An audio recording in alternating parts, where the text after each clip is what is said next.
बात खत्म हो गई, नीतीश जी की बात बहुत पुरानी हो गई और अब उस पर कोई चर्चा करने की जरूरत नहीं है। जी, राहुल जी ने कहा एक्सरे कराएंगे समाज का, आप क्या कहना चाहते हैं? देखिए, जिस समय एक्सरे होना था वो एक्सरे का समय था। आज सीटी स्कैन है, एमआरआई मशीन है, बीमारी और बड़ी हो गई है। जो लड़ाई लड़नी चाहिए थी उस समय, अगर उस समय ही समाधान हो गया होता तो शायद समाज में इतनी बड़ी खाई नहीं होती कि 5% में 5% लोगों पर 60% वेल्थ भारत की उनके हाथ में चली गई।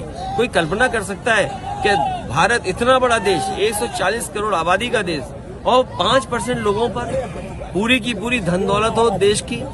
तो ये किसने किया? ये पुरानी सरकारें जो थी उनकी गलत नीतियों के कारण थी। जब एक्सरे करना था तब एक्सरे किया नहीं तो बीमारी बढ़ गई।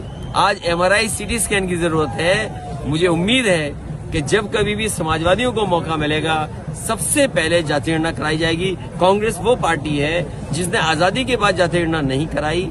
लोकसभा में नेताजी शरद यादव जी, लालू प्रसाद यादव जी, तमाम दक्षिण भारत के दल जब मांग कर रहे थे जाति गणना की तो कांग्रेस पार्टी ने जाति गणना नहीं कराई।